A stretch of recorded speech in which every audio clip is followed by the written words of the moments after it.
A very blessed morning to each and every one of us. Nagkakape po ba kayo kasalukuyan? O kung ano man po, nag-aalmusal? Kahit anong ginagawa ninyo, ang sabi ng banal na kasulatan, gawin nating lahat sa pangalan ng Panginoong Hesukristo. This morning, meron lang po akong gustong i-share po sa inyo. Napakagandang malaman po natin ito sapagkat knowing this, 360 degrees mula doon sa sitwasyon mong di maganda, tutungo ka sa pagkaalam ng katotohanan kung sino ka sa Panginoong Hesukristo. Kung sino tayo sa Panginoong Hesukristo. Okay? Open with me to Colossians chapter 2. Sali ng NIV, Colossians chapter 2. Umpisan ko po sa verse 6, no?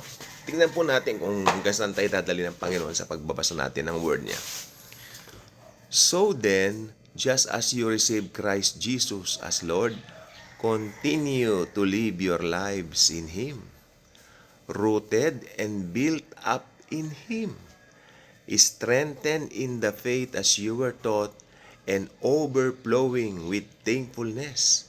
See to it that no one takes you captive through hollow and deceptive philosophy, which depends on human tradition and the elemental spiritual forces of this world rather than on Christ. For in Christ all the fullness of the deity lives in bodily form. Pakinggan nyo to. And in Christ you have been brought to fullness or completion. Kompleto na tayo. Sabi niya, ulitin ko, and in Christ you have been brought to fullness. He is the head over every authority and power. And in Him you were also circumcised with a circumcision not performed by human hands. Pakinggan nito your whole self ruled by the flesh was put off when you were circumcised by Christ. Simple lang po yung na-circumcise tayo kay Christ nung na-born again tayo. Wala na pong ibang meaning yon. Yun lang po yon. Having been buried with Him in baptism, in which you were also raised with Him through your faith in the working of God who raised Him from the dead. Linawin ko, having been buried with Him in baptism, no? Ibig sabihin po nun, having buried with Him in baptism. Kasi ang mga Hudyo po may kaugalingan ng bautismo. Ibig sabihin nun, inilubog ka na sa dating pagkatao mo. Ngayon may bago ka ng pagkatao dahil kay Kristo, no? Balikan po natin dito sa 6. So then, simple lang So then, just as you receive Christ Jesus as Lord, maliwanag kailangan mo muna siyang i-receive. Ayan So then, just as you receive Christ Jesus as Lord, continue to live your lives in Him. Paano ka mag-continue? Hindi mo naman hawak lahat. Hindi mo hawak ang kaligtasan mo. Yes. Ibig sabihin ng continue dito, conscious ka na si Jesus laging nasa iyo. Alam mo lagi, the Christ lives in you. Alam mo yung katotohanan na Christ lives in you. Amen? And sabi niya, naka-root tayo sa Kanya. Rooted and built up. Gusto ko to. Rooted and built up in Him. Strengthened in the faith. Kaya mahalaga, may faith tayong malakas sa Panginoon.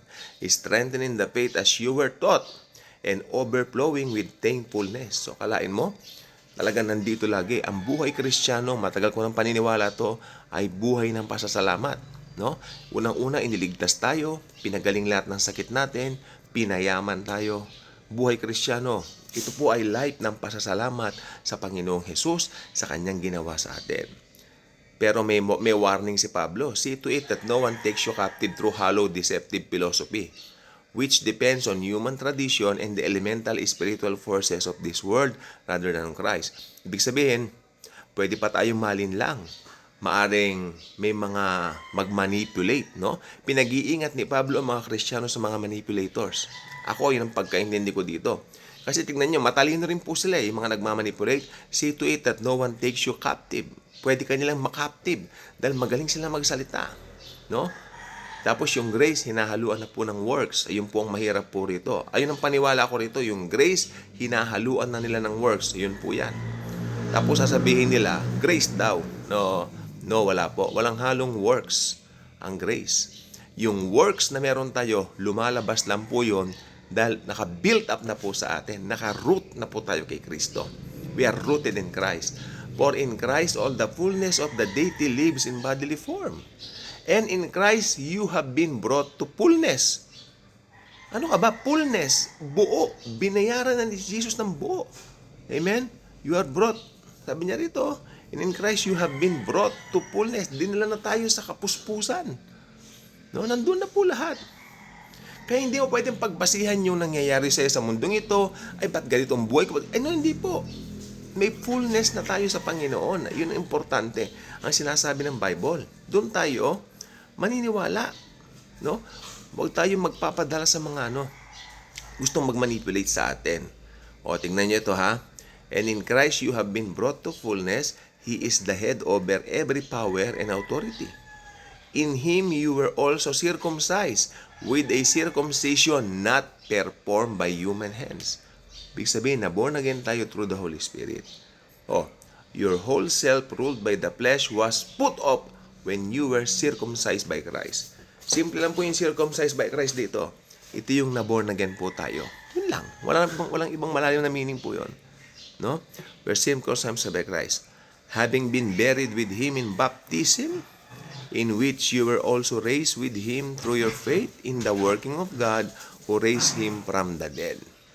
Talagang ang buhay ng isang born again, buhay ng pagpapala ng Diyos, buhay ng paggawa ng Diyos sa buhay mo. Actually, ginawa niya na lahat eh. Nagmamanifest na lang po yung mga biyaya sa mga buhay po natin. Maniwala kayo, nagmamanifest na lang po. Kung hindi pa nangyayari sa ngayon, it will manifest one day in God's own time. Hindi sa timing po natin. Okay? Ano pa?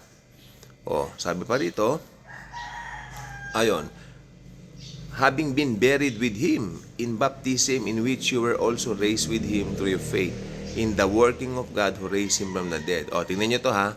When you were dead in your sins. Balikan natin yung nakaraan nung wala pa tayo sa Panginoon. Sabi niya rito, when you were dead in your sins, sabi niya rito, and in the uncircumcision of your flesh, God made you alive with Christ. Kaya tinawag po tayo para makilala natin ang kanyang anak. No? God made you alive with Christ. He forgave us all our sins.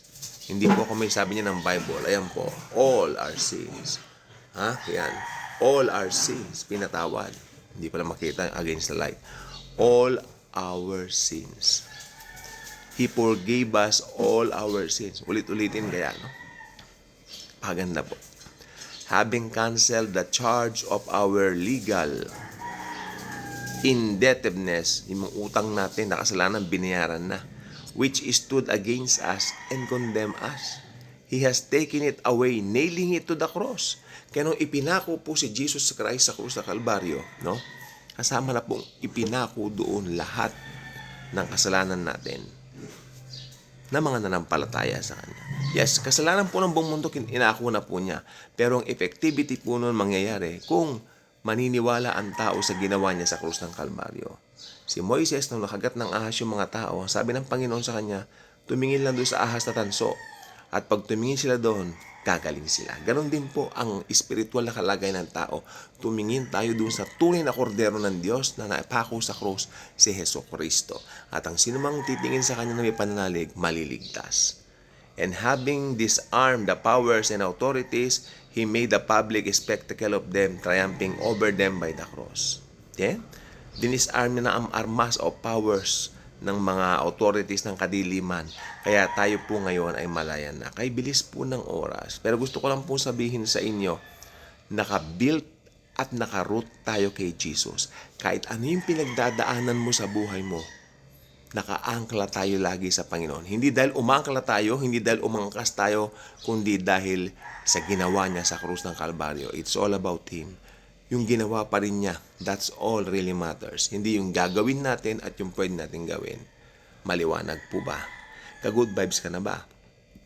Kung hindi pa, mas maganda maging ka-good vibes ka na rin. At yes, iyo pong mararanasan dito pag-ibig ng Panginoon. Bless.